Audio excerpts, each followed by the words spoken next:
Hey, hey, hey, welcome back to Full Time, presented by Amazon Business. I am Tamerra Griffin, and oh my gosh, we asked and you guys really delivered on these mailbag questions. That's what this episode is going to be all about today. Me and my wonderful co-host Meg Linehan are going to be doing everything we can to get through as many of the really thoughtful, at times lengthy, but I'm not judging, questions that you guys had for us about the NWSL, the US Women's National Team, women's football in Europe even, these upcoming tournaments, and so much more. Shout out especially to the people who ask the random crazy fun questions, because we're going to get into those too. Meg, how are you doing? I'm good. We have been looking at these questions for a while now, and I feel like there are so many. It's just going to be, it's sometimes you look at them and you're like, I honestly don't know the answer to that. Truly. So like, I feel a little bad sometimes where I get a question, I'm like, this is really good, but I don't actually know the answer to it. Yeah. Like, we can be experts, but we're not going to be experts at everything. Truly. And I mean, time is the thing. I always wish that I have time to do like deep dive research on those questions that I don't have immediate answers for. Unfortunately, we are not able to do that despite my perfectionist tendencies. But I do think it really is interesting to just use the questions that come in as sort of like a pulse check about what listeners are thinking about, what's concerning them. We hear you, everyone who is looking at Chicago in that regard. Lots of concern around Chicago, but also what's exciting you. And, we're so deep in the weeds in this work all the time that sometimes it's helpful to get a sense of what people who, are maybe casual followers or other people deep in the weeds who aren't writing about it, what they're thinking about. So again, thank you to everyone who contacted us, slid into the DMs, took time to write an email. That is like work, and we really appreciate you. Yeah, totally. Those emails were lengthy. Like, yes. I do appreciate people get very into it. Yes, and I just appreciate themselves. That. Yeah, the engagement counts. It does. And we so appreciate it. All right, before we dive into the mailbag, friendly reminder to be following us on socials if you didn't already submit a question that way, in which I already know you're following us. We're at TA Fulltime on Instagram, TikTok. We publish our shows on YouTube for those of you who prefer to watch/listen to your podcast that way. And on Instagram, we're always posting videos of things that aren't even always viewable any other place. So make sure that you're following us, subscribe to the newsletter. Feel free, if you haven't emailed us before, we're always checking. That's where a lot of these questions came from, fulltime@theathletic.com. All right, we're going to take a quick break, and then it's into the mailbag. All right, Meg, let's switch off with these questions because there are so many of them. And we like to share labor here in this house, right? I'm happy to start, though. Okay, this one comes from Joe, and it's a fun one. Joe wants to know, what have we been reading recently? So I just actually finished Taylor Jenkins Reid's new book, Atmosphere, which is about NASA in the 80s. Love it. Yeah, I read it in like a day. So Wow. That was my most recent book. That was book number 38 of the year for me. So like I'm still doing okay on my reading goal. We'll see how that goes once a baby is in the mix. But right now, like, we're powering through. Gotta log those pages now while you yeah, can. Totally. Tamerra, what have you been reading? Anything good? So I'm in between books right now. I just finished Dream Count by Chimamanda Adichie, and I have to say I felt many ways about whether to read it at all. I'm really glad that I read it because I think the book it ended up being like a poignant departure point of like, she had those controversial comments back in, I don't know, was it 2016, 17? Yeah, 17 was the year that came into my brain, but who knows where that came from in my brain. Yeah, I think it was 2017 because I remember having to actually write about it at the time at my former employer. And this is her first book in a decade. So there was a lot of conversation, a lot of hopefully growth, learning. She experienced some personal losses in her life. And the book was good. I think I enjoyed the experience of reading it because I read it with two of my other best friends and we were lighting up our group chat with commentary. Yeah. Highly recommend. Even if you can't meet up IRL, like, what's that book club? Highly recommend. Yes. But I think my concern is that she has not grown too much in those 10 years. The woman can write a beautiful sentence. She can string together a narrative. All of that was there, but the substance really left me wanting. Okay. So Dream Count, I give it maybe 3.5, 3.7 out of 5 stars. Definitely, I enjoyed it the least. I've read everything she's written. Yeah. But I'm getting ready to start, and I'm not embarrassed, but it is a soccer book. It's a collection of essays by Eduardo Galeano called Soccer and Sun and Shadows. I actually started it during the World Cup in 2023 and left it on the seat back pocket. Oh, no. A flight, it was one of those, want to say somewhere between Brisbane and Adelaide. So a friend of mine recently gifted me the book because he's also starting it. So we're about to have another 2-person book club with the book. Yeah, I do think, maybe at some point this summer, maybe during the break, we could do a little book club with folks because I do feel like... Don't tempt me with a good time, Meg. I mean, maybe we start a little WhatsApp. You never know. I just feel like we're both readers, right? Say less. Honestly, say less. Everybody loves a little book club. It's super fun. I'm trying to think of mentally what's on the shelf behind me that's soccer related, but I feel like we could find something. We gotta work through this, but I think stay tuned on that front because I do think Tamerra and I would have some fun with it. Maybe even too much fun. Probably we might too just much commandeer fun. the whole podcast and turn it into book club, but let's not get too ahead of ourselves. Great selections, I think, from both of us. All right, let's move into the work questions. Although these are fun. Although we're going to start maybe a little less fun with Emily, probably not our editor, asking, do you think we will see more coaching changes during the summer break? And if so, which teams? Because, again, we have already seen some coaching changes this year, though just really the one, Lauren Donaldson, being let go in Chicago. Again, a little Chicago shout out. Tamerra, what are you thinking? Do you think we're going to see more? Honestly, I don't. I don't either. I can't really, I mean, Yona was the big one coming out of, DC and going to Lyon. I think that was maybe the big shakeup of the summer. I do feel like Utah is fairly committed. And have already kind of gone through their shakeup, right? With Amy Rodriguez being their first coach coming back as part of the Royals. And same with Portland. I just I just kind of let people have a little bit of time, right? Yeah. And see. I think this goes back to our conversation with Lisa Cole, right? Of just coaches maybe need some time to find their footing, especially in this league, which is really difficult. And again, how much is on the head coach? How much is on the GM? How much is on this roster build? So Utah, again, I think this goes back to some earlier conversations. They're a team that I feel like is better than what their record indicates. And that to me says maybe just a little bit more time, at least through the end of the season. I think so too. And there's something refreshing about these coaches, ostensibly, if our theories are right, are given a little bit more time, because I think it can put a club at ease, not having to necessarily anticipate for a massive shift. And when I think about teams like Portland, even Houston, they're either dealing with serious roster changes. Portland, of course, without Sophia Wilson, who is pregnant.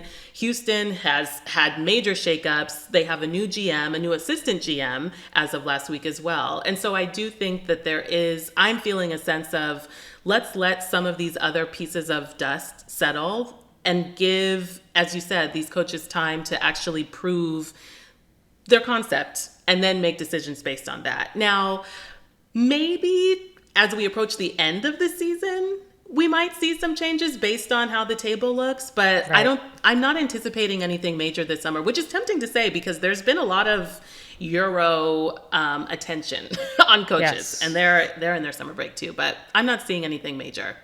Yeah, and we're still waiting for Denver, right, to hire their first head coach. So I think that's hopefully the only news item we get, just also from a covered, knock on wood. But yeah, I think it's going to be something to watch, but I don't think, 2024 felt like a year of real chaos from a coaching carousel point of view, and 2025 has not had that same vibe for the most part.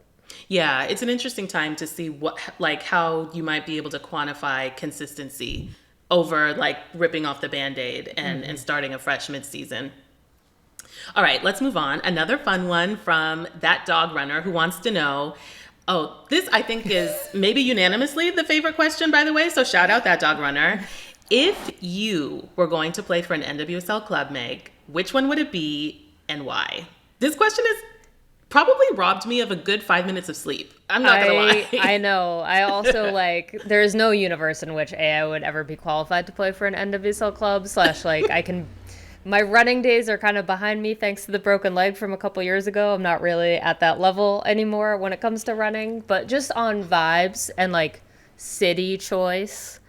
I mean, I'm kind of, and this is such a weird pick to go between, but Portland and Seattle, right? The Pacific Northwest vibes, very appealing. I am mentally just kind of also doing a rundown of what restaurants are in what city and what I would. Those are important questions. And coffee too, right? Both very good coffee cities. So, yeah, I'm into that. I mean, we can probably have a whole other conversation, but I imagine Portland and Burlington, Vermont as something of sister cities. A little bit. Vibe-wise. A little bit. Maybe yes. Older cousin to young, something like that. Yeah. So I can totally see you in the PNW. Yeah. I feel like Seattle made my short list. And Northern California Bay Area listeners, please cover your ears. Know that I am loyal to that soil. That being said, it's going to be Angel City for me. I know. Wow. I had for some of these, in order to not overthink the question, I just had to go with my immediate gut check. Yeah. And I love me some beaches. I love me some tacos. True. I tacos love me alone. some. Yep. I love me some woo-woo. I love deep conversations about skincare and social movements. Fair. I am very curious about Alex Strauss and how he's going to do with the rest of the team. I will say when I was thinking about this question, my first initial thing was, is it lame of me to go Angel City because I would want to meet Jennifer Garner? Oh, see, I didn't even get to the celebs. That's a good point. See, it's endless reasons. And I mean, when you look at the people that they've been able to attract, it speaks for itself. But yes, there was a bit of my Bay Area soul that just needed to depart my body in order for me to answer that question. So let me wrangle them back in. It was hard to say out loud, but I got to speak the truth. You gotta speak the truth. All right, let's put a pin in it. Hopefully you don't get yelled at online over that. But you know what? If I do, honestly, I deserve it. But it's fine. It's fine. We'll take it. All right. We had several questions about the officiating in the league, so we're going to wrap up a couple of them. Kat's mom said, what can the NWSL do about inconsistent refereeing? And Dawn said, why is the officiating in the NWSL so bad? And I just want to hop in here real quick because I don't want to belabor this point too, because when I think about refs, that is the most thankless job on the face of the planet right now, right? Why would you ever want to be a referee in this country at any level? From youth to the pros, all you do is get yelled at. That said, it feels like a very structural problem to me still. Steph Young, God bless her, wrote an article for us at The Athletic a couple of years ago about some of these structural problems, about the lack of investment, about how referees get flown in the morning of games and then flown out that night, right? There's a whole bunch of issues. I mean, there is just a very simple answer, which is money and time. But Tamerra, how are you feeling about refs right now in the NWSL? Yeah, I mean, I will say I don't think things have gotten worse. No, I don't think so either. I recognize that's not entirely saying much. I will say that I'm reminded of an interview I did for a different publication with one referee, which was super insightful and informative for me, just because we went really deep, not only in her professional journey, but she walked me through things that I was not aware of that I'll share in case others weren't aware, which is the fact that when a ref makes a significant call in a game, every decision that they make really gets reviewed after the game. And there's a whole sort of tribunal that reviews the call, not just in a VAR sense, but they go through every decision and make calls as to whether they agree that that was the right call or not. I was not aware of that before working on that piece. And I think it's important to point out, even if the main takeaway is that if we have questions about certain decisions that are made in a game, know that the refs will eventually have to answer for those at some point. Yeah. Now, it's obviously behind closed doors, and I'm not sure what where that may lead. But it does make me curious how often that happens and to what extent, and how often those calls are found to be, disagreed with. Yeah, totally. Shifting gears a little bit. 2 weeks ago, it was announced, who is this question from, by the way? Maddie J. Thank you, Maddie J. 2 weeks ago, it was announced that the NWSL would start allowing intra-league loans between its clubs. As some listeners wanted our opinions about what we think of those rule changes. Maddie J's question specifically is intra-league loan really the best method for expansion in the post-draft era, with multiple question marks? I feel like this has the potential to be messy, with multiple Y's at the end of messy. Yeah. I mean, I do think it has the potential to be messy. It honestly reminds me of, remember when Freya Combe got hired out of Gotham to go to Angel City, right? Like, that's kind of the vibe. And Gotham was like, why are you still here if you've committed to this team? To be fair, intra-league loans are also standard in other leagues. I do think that if you've followed the WSL, right, like there have been some kind of messy storylines coming out of England about them. At the same time, for expansion, right, and knowing that this league also still wants to expand and expand and expand for better or worse, I do think there have to be methods for them to actually acquire players. And if you have a player who's coming up to the end of their contract at the end of 2025 and wants to negotiate with a team, I do see it providing some element of avenue to that is maybe slightly less messy. It is going to be really interesting to watch this play out. I also don't think it's going to really impact top players. Yeah, to me it seems like something that, and forgive me if this sounds like a bit of a cop-out answer, but I think that when we see it happening, it will expose, and maybe expose is too strong of a word, but it will show us which clubs are really communicating with players and what the communication between clubs is like around, things, if things appear that they were surprises or against the players' wishes, things like that. Of course, these moments make me very, very grateful for the CBA and just player agency in general. Right. I will say this, I think if intra-league loans had happened before the CBA, now, I would add even, Maddie, like 17 more Y's to the messy that you described. Right. But I want to be optimistic about this one. I think that not all mess is bad mess.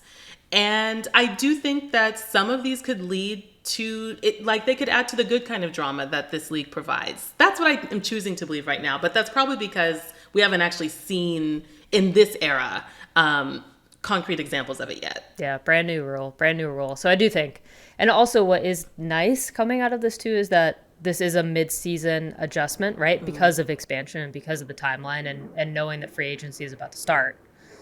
So I think we're all about to be along for the ride. All buckled up. Yep.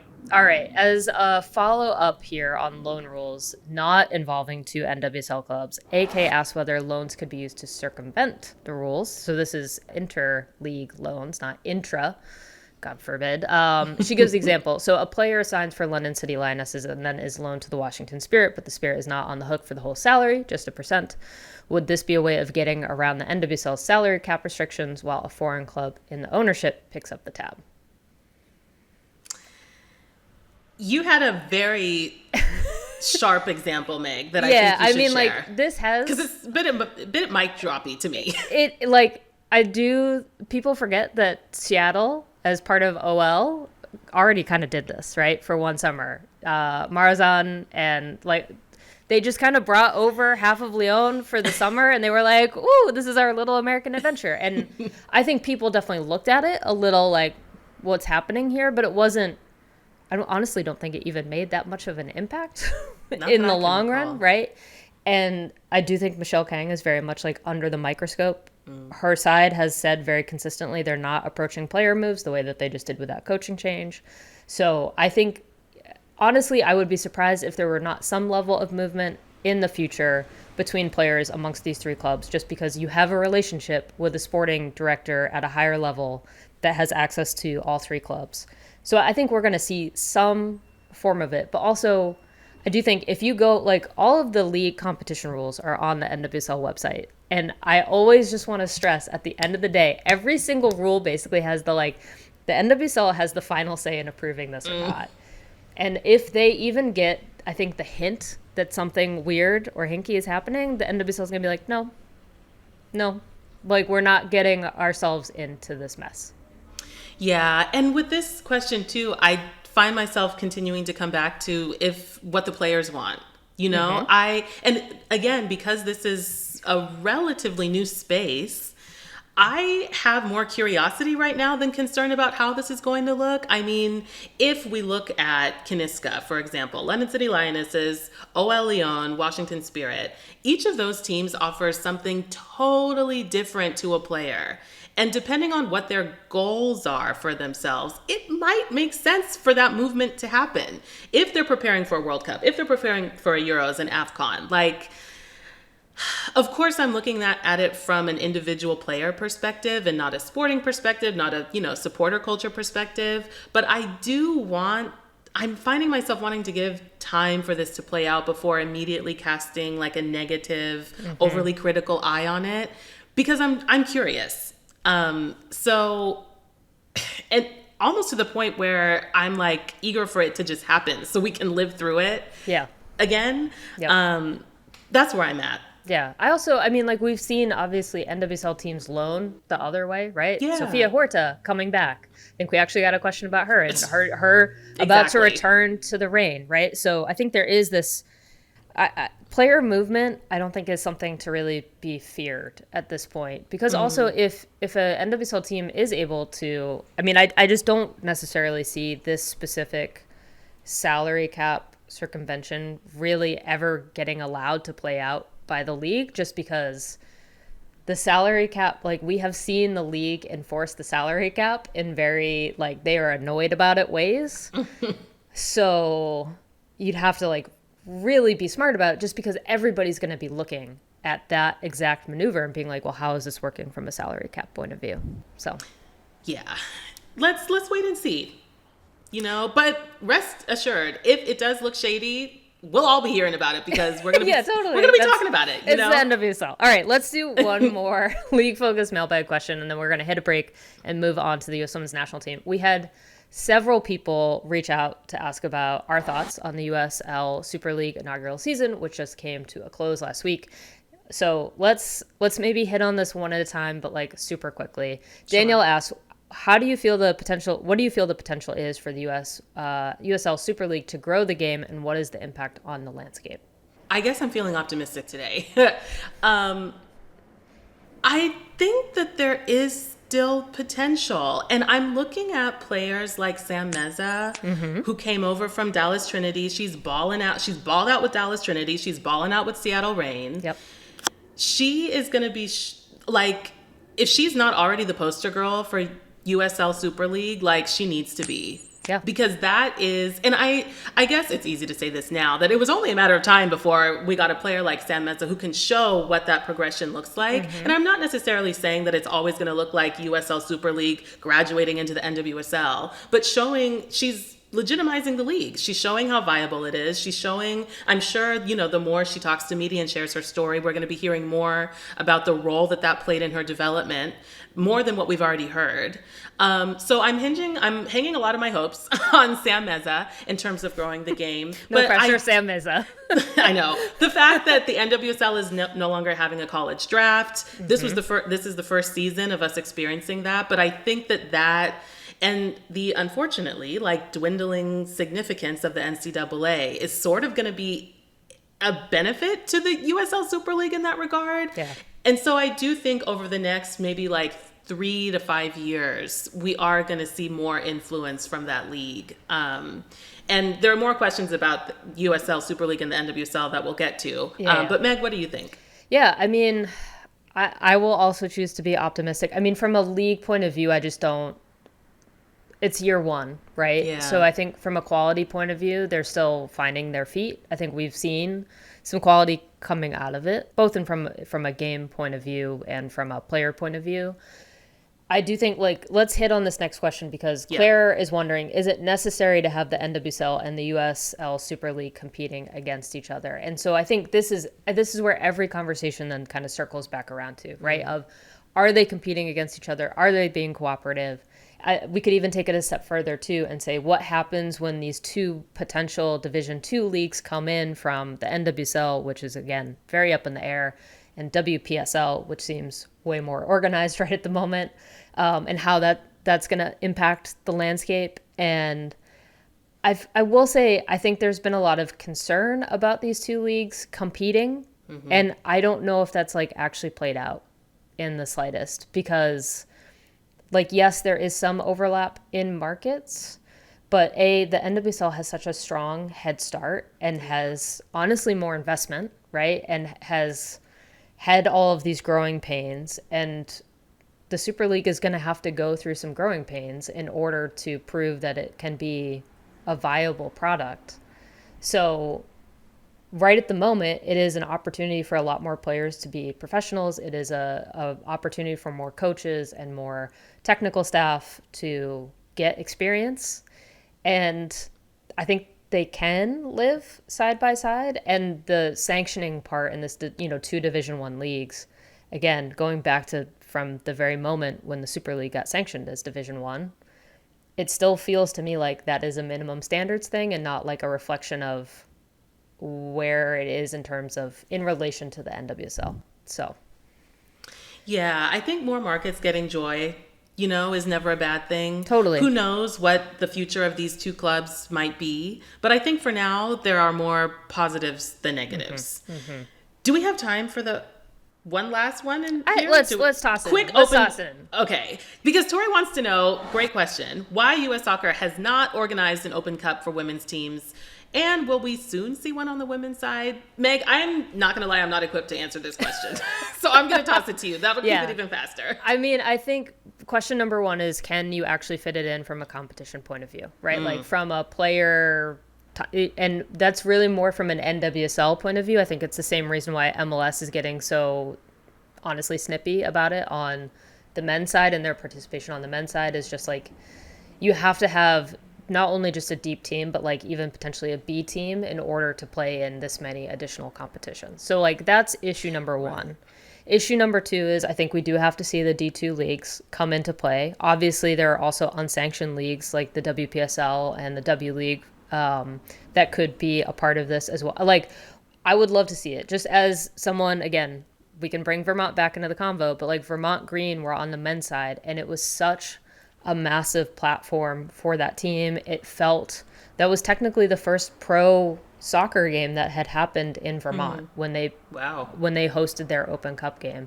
And having just lived through the two women's exhibition games and seeing the energy around it, being able to bring communities that don't have a D1 professional team, that don't live in an NWSL market or even a Super League market, I think is so crucial to the continued growth and like meaningful growth of women's soccer in this country. So in theory, I am all about it. In logistics, there's a lot of big questions. Yeah, but you got to start with the wanting it. So I think that is an important note. My 2 cents, especially when I think about the El Farolito team in San Francisco, which is one of my favorite taquerias in the city. Burrito Boys. Yes, just to sprinkle some more love back on the Bay. I do think that there might not be like a sweeter upset than some of the ones that I've seen in the Open Cup on the men's side so far. There's so much fun. Like the cup set, it's just such a different vibe, right? It's such a different vibe than a regular season game, and the storylines write themselves, and the small communities that again get this like taste of this tournament and like can go on a run. It's just something really special, and I don't think like institutional soccer in this country respects Open Cup enough in general. That's my hot take. Yeah, I was going to say hot take. All right, let's let that take cool off with a break. And when we come back, we're going to pivot these mailbag questions to U.S. women's national team. All right, we're back and back into the bag. I will start with the next question. It's not spicy. It's juicy, though. It's from Lindsay, who asks, what is your, admittedly way too early, starting 11 for the U.S. women's national team at the 2027 World Cup in Brazil? Now, Lindsay did not specify which game this is. I kind of interpreted it as the opening match of the tournament, but I think we can take creative liberties with that. Sure. I literally have like a page of notes here. I love it. Because first of all, there was no answer I could come up with for right back. Like literally my right back is 3 question marks because I just don't think we have enough information right now as to where this is going to, like, this is a really interesting question for where we are in 2025. And it's also impossible to answer because like the locks, for me, it's Tellis Joyce as goalkeeper. Agree? Disagree? Yes. Okay. 100% agree. That feels like the direction that we're trending in anyway, but also I just personally enjoy it. Gurma, obviously a lock, but like the other starting center, is Davidson going to be healthy enough? Is she going to come back? Is Emily Sams ever going to get meaningful time? Are we still going to be living in the age of Emily Sonnet? Like, who knows? And then Emily Fox, we know, is a lock. Midfield, Sam Coffey, to me, again, feels like a lock. I have Claire Hutton, and then in a fun twist, I put Kat Macario in the midfield as a 10. Okay. Because I think then the big question is, do we get triple espresso back? And right at the moment, I don't see enough evidence to say, no, we don't. So, and I want Macario on the field with triple espresso. Yeah. Oh, my God. It is like the worst, best game ever. Yeah, it truly. Okay, I will preface by saying that my starting 11 is very much a mix of like potentially unrealistic vision boarding manifestation, because my response to the question of, so I actually, yes, PTJ in goal, I have Naomi, and I'm manifesting Emily Sams. Gurma Sam's partnership at center back. I have Emily Fox on the right, and I have on the left Casey Kruger. Listen, because I am here for Casey Kruger making it to 2027. Like, I know that she's a known entity. Yes, but I agree. If we're looking at club form right now, 1v1 defending, the service, she's had a game time, like. I'm just saying, and I will say that even before this question came about, I have a question brewing in the back of my mind of how good does Casey Kruger have to be to get Emma to go back on her word that she's not going to get called into camp anymore? Like, I truly... I mean, it would kind of be like the Ali Krieger effect. Like, yeah. A little bit. Like, because it's starting to get to that point for me. It's starting to get to that point. I'm at the point now where I'm questioning what it was that Emma was not seeing with her, that I'm seeing nearly every weekend now with the Spirit since she's been back from injury. So that's my back four. In the center, also a bit of manifestation happening for me, and this is maybe a bit of recency bias because it was just last weekend that Rose Lavelle made her return to the pitch. Fair. Yep. She will have, ideally, the rest of the season, all of next year, to get her full strength back. So I have Sam Coffey, Lily Johannes, and Rose Lavelle in the middle. Yep. My front three, that's where I'm most in flux because... It's a massive question right now. Just, yeah. And I agree that you need Kat on the field. Yes. Breaking up triple espresso feels... Wrong? Yeah, especially because it's like none of them are here to answer for themselves right now. Not that they would answer to me directly, but it feels like whispering behind someone's back. Right, so I'm just going to kind of impulsively say Kat at the 9. I feel like I'm going to go with Swanson and Rodman on the wings. And then maybe we'll do a halftime switch for Wilson. Okay.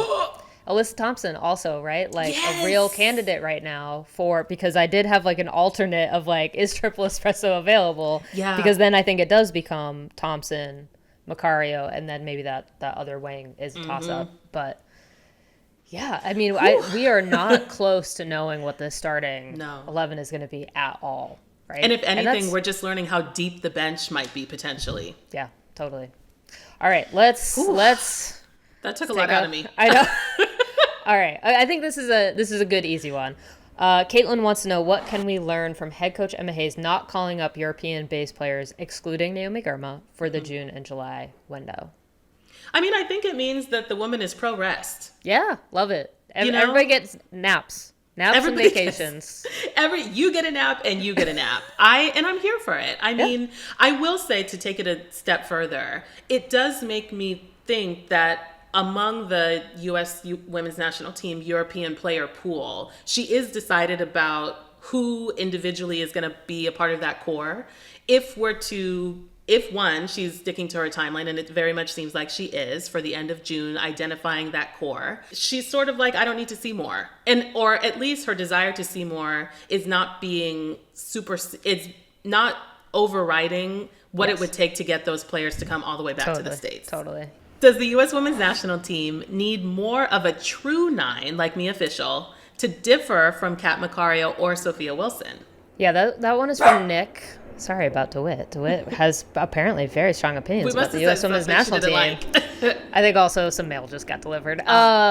So everybody gets Nick, mail. I mean, it is an interesting question. I think it's not necessarily a starting 11 question. It might be a substitute question because I just, like, in terms of the tactical trends of where this team is right now, I don't think we're going to see like a true poacher sort of 9 anymore starting with this team.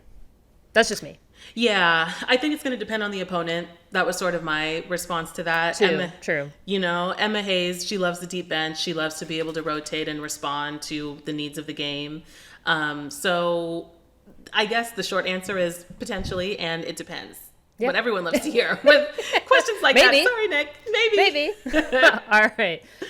Julie wants to know, who is the international team in the world right now that could give the U.S. women's national team the most trouble? Good timing from Julie, because also the most recent FIFA rankings came out on Thursday of last week. U.S. still number 1, just barely. Spain, Germany, and then, Brazil moving into the top 4.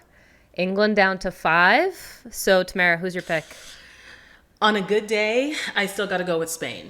And I think it's their style of play could create the most problems. England, to me, are sort of getting a little bit closer to the U.S.'s style of play. Very direct. They got a lot of speed up top. I think because the U.S. practices with that constantly, it'll be a little bit easier for them to contain them. Spain, especially with players like Claudia Pina now, who just has an eye for goal, I think would be the biggest threat. But I did say on a good day, because the one thing about Spain, they've been a little bit inconsistent lately. And I'm going to be paying attention to that super closely at the Euros. But it's still Spain for me for now. What about you? I mean, obviously, we've seen Brazil just beat the U.S. Honestly, Japan is a team that I think should still be on. Who've also beaten the U.S. this year. Yeah, on the radar. Good job. That's the exciting thing too, right? Is that a lot of teams can beat the U.S. right now on a good day, and that's honestly the way that I would prefer this landscape to be. Yes. So. You mentioning Japan, quick shout out to June Endo, because we are so close, people, to the return. Yes. And what that means for Japan. Yes. Good times, yeah. Okay, last question, and it's a big one. I feel like, Meg, your opinion on this, I can't wait to hear it. It might be no knowledge, though, to be honest. It comes from Game Day Grails. What is your favorite U.S. Women's National Team kit of all time? Yes. Also, shout out Game Day Grails. Truly one of my favorite follows online. If you do not follow him, definitely. I gotta like get on the vintage. I love just all that content is so good. It is tough. I might go the Centennial kit to me, because that feels like one of the most classic kits. That feels like a U.S. kit that they have had. I do really like the alternate crest. The collar is nice. There's the Waldo's also a real favorite, like a real sentimental favorite as well. But when I think about a U.S. identity kit, and one of the ones that just, like, if I'm looking at it in the closet and I'm like, yes, that to me is like pure U.S. Women's National Team and like U.S. soccer in general, I might go Centennial. Good choice. Good choice. I'm going with the 2011 kits, though I will say... The Black Widows? Is that what they were... Yeah. I'll caveat that by saying, I think that maybe that style came out a little bit too early. Because I want to say that if it came out in like the late 2010s, early 2020s, and the thing that drew me to it, honestly, is the collar. I think that collar is so chic. It's so modern. I have such vivid memories of players in it. It's so different from the rest of the collection. But I wish that it had come out. I think if it had come out more recently, it would have been received even more enthusiastically. That's my theory. Yeah, the 2011 kits also have one of my all-time favorite details. It's when it was still 2 stars above the crest, but if you turn that kit inside out, the word together is actually embroidered on the inside of the jersey. And I just, like, that to me feels like such a good detail that I don't know if people are aware of. That. Like, it's good. Yes. All right. Magic in the details. We've gone so long, I feel like, on this mailbag because we got, like, almost 50 questions, but we've got one last fun one to close out the mailbag. Elizabeth wants to know, what women's soccer player would you want as your personal stylist? And Tamerra and I are both winging this one. It just got tossed on the dock. So we have to go like, true. Who comes to mind first? Honestly, she's been killing the fashion game in the league, and I have no reason to believe that she would not kill it as a stylist. She may become a stylist after she retires. Mandy Freeman. And I will say that whether we're going to brunch, whether we're going out to the club, whether we're going to a soccer game, whether we're walking down the street to check the mail, I think that her style philosophy is such that all of those occasions I just listed could warrant the same outfit. And so she's so multifaceted, and I think her approach to fashion is so expansive and free that just having a conversation with her about, hey, we're going to the Tony Awards, which she was recently at. What's the vision? Like, I think just having those conversations with her would be really, really, really fun and insightful. And that's before we even get to the shopping or before she brings back her look. So I'm going Mandy Freeman for pretty much all things fashion in the NWSL. That is fair. My initial reaction is just like, who is the biggest sneakerhead I can think of in women's soccer? Good gauge. I think Jane Campbell might own that title right now. I was thinking Olivia Moultrie, but Jane obviously has more years on. She does. I think she also has like a full closet, but Olivia Moultrie is a great shout. That kid has, I think, a ridiculous collection of sneakers. So, I mean, I have always talked about how I want to do some more sneaker content around the NWSL. But I support it. Yeah, I think we got to get there. Jane and Mandy, hit us up. Yep. At least send us a vision board. Thank you again to everyone who submitted questions. We're sorry we couldn't get to them all, but it'll just be a matter of time before we have another mailbag episode. So if you have anything burning, of course, you can always reach out to us on socials. Continue to send us emails. As you know, we do check them, but it really means a lot. We know how busy everyone is. We know how much is going on in the world right now. So for all of you who took time to write out a question, especially those, the meatier ones, the thoughtful ones, we could not appreciate you more. So thank you. And it always is fun to go through these questions. And that's our show. Thank you again for listening. I'm sure there are probably follow-up questions to some of the questions you heard or answers that we gave. So make sure, like I said, that you reach out to us. Make sure you're following us at TA Fulltime on Instagram. We're on YouTube. We're on TikTok. We're always checking DMs, like I said. And in addition to everything that we've talked about today, did you know that Yahoo Sports has partnered with The Athletic to deliver the best first-in-class coverage of women's sports? If you didn't, make sure you check out the Women's Sports Hub at sports.yahoo.com/women-sports. I actually think I'm getting close to memorizing it. But until then, and even after then, the link is in the show notes. And this has been Full Time. I am Tamerra Griffin. And if you need me, I will probably be chipping away and tinkering with that starting 11 2027. But Casey Kruger is staying on that lineup for me. I enjoy that. I'll be on Instagram and Blue Sky doing that, though.